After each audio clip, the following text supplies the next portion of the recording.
Shalom saudara sekalian, kebenaran hari ini berjudul Orang Terhormat di Kekekalan. Kalau kita teliti dan sungguh-sungguh menerima hikmat Tuhan,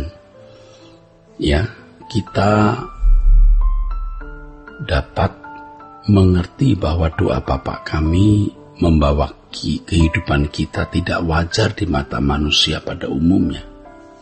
Sebab doa Bapa kami menarik kita dari dunia ini masuk ke dalam kehidupan anak-anak Allah dengan gaya hidup yang benar-benar berbeda dengan anak-anak dunia. Jadi kalau seseorang mengucapkan kalimat-kalimat dalam doa Bapa kami, tetapi ternyata kehidupannya masih sama dengan anak-anak dunia atau manusia pada umumnya, yaitu hidup dalam kewajaran dunia, berarti ia munafik. Tentu di dalam kesabarannya Allah sebagai Bapa menerima orang-orang Kristen yang masih kanak-kanak, yang mengucapkan kalimat doa Bapa kami dengan hanya sekedar mengucapkannya saja tanpa menyelenggarakan hidup sesuai dengan kebenaran yang termuat di dalam doa Bapa kami. Tetapi kalau seorang Kristen sudah saatnya menjadi dewasa, maka Allah menuntut mereka bukan hanya bisa mengucapkan kalimat doa Bapa kami, tetapi juga benar-benar menyelenggarakan hidup sesuai dengan kebenaran yang termuat di dalam doa Bapa kami itu.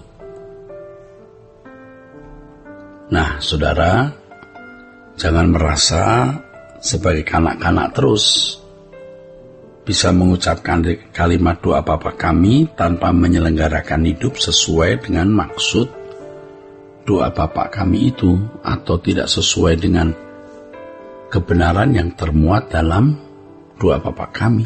Jangan hanya mengucapkan, tetapi harus juga melakukan atau menyelenggarakan hidup sesuai dengan maksud atau kebenaran yang termuat dalam doa Bapa kami. Mengucapkan kalimat doa Bapa kami merupakan ikrar bahwa seseorang bersedia meninggalkan dunia dengan segala kesenangannya.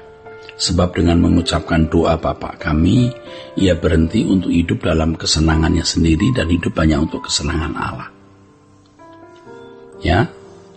Dengan mengucapkan kalimat doa Bapa kami berarti seseorang bersedia meninggalkan percintaan dunia, saudara. Bersedia meninggalkan percintaan dunia. Meninggalkan percintaan dunia artinya bersedia untuk tidak memiliki kebahagiaan dari dunia ini dan menjadikan Allah sebagai satu-satunya kebahagiaan. Meninggalkan dunia dengan segala kesenangannya dalam dunia yang materialistis dan egois seperti sekarang tentu bukan sesuatu yang mudah. Harus melalui perjuangan yang berat, yaitu menyangkal diri. Menyangkal diri artinya membunuh naluriah kemanusiaan wajar yang dimiliki, yang telah dihidupi dan dinikmatinya selama bertahun-tahun. Inilah sebenarnya yang dimaksud dengan kehilangan nyawa. Kehilangan nyawa berarti kehilangan kesenangan hidup duniawi. Yesus berjanji orang yang kehilangan nyawa akan memperoleh nyawa. Artinya dengan kehilangan kesenangan duniawi, dengan kehilangan kesenangan duniawi, maka akan memperoleh kesenangan yang baru, yaitu damai sejahtera Allah yang melampaui segala akal. Jadi saya ulangi, Yesus berjanji orang yang kehilangan nyawa akan memperoleh nyawa. Artinya dengan kehilangan kesenangan duniawi, maka akan memperoleh kesenangan yang baru, yaitu damai sejahtera Allah yang melampaui segala akal dan akan diam di dalam kerajaan surga. Nah, itu indah. Dan masuk ke dalam keluarga kerajaan surga.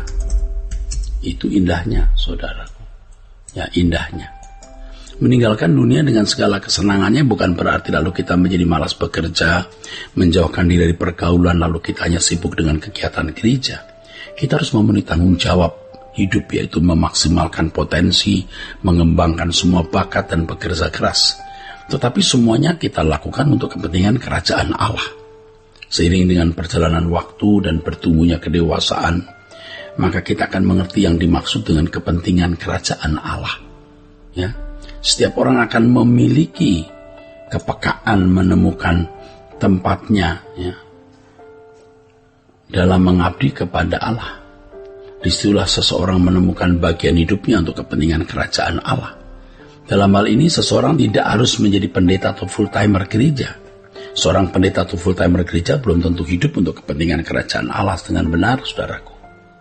Hidup untuk kepentingan kerajaan Allah ini berbicara mengenai sikap hati yang sifatnya sangat pribadi. Saudaraku sekalian, sebenarnya banyak kesempatan dalam hidup ini untuk mengabdi kepada Allah atau hidup untuk kepentingan kerajaan Allah.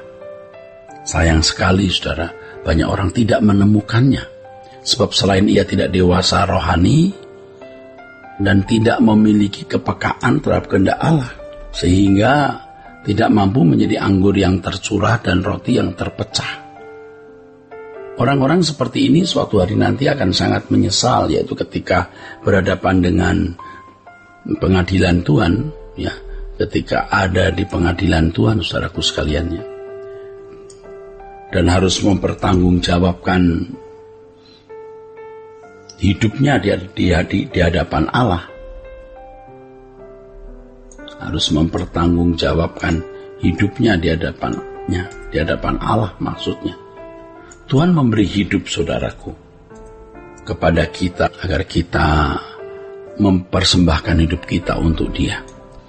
Kalau seorang tidak mempersembahkan hidupnya bagi kepentingan kerajaan Allah, maka ia menjadi sampah abadi yang akan dibuang ke dalam lautan api. Disitulah seseorang mengalami kematian kedua, yaitu terpisah dari hadirat Allah selama-lamanya. Sejatinya inilah kehidupan yang indah dan bernilai, yaitu ketika seseorang mempersembahkan hidupnya bagi kepentingan kerajaan Allah. Oleh sebab itu tidak bisa tidak, ya, orang percaya harus mengalami pendewasaan rohani, saudaraku. Memiliki kepekaan terhadap kehendak Allah dan menjadi seorang yang rela, seperti anggur yang tercurah dan roti yang terpecah. Harus diingat ketika kita mengorbankan diri, sebenarnya kita sedang memperkaya diri kita di kekekalan. Jadi semakin seseorang kehilangan segala sesuatu baik kepentingan kerajaan Allah di bumi ini, maka ia semakin kaya di dalam kerajaan Allah nanti. Itulah sebabnya firman Tuhan mengatakan, berbahagialah orang-orang mati yang mati dalam Tuhan sejak sekarang ini.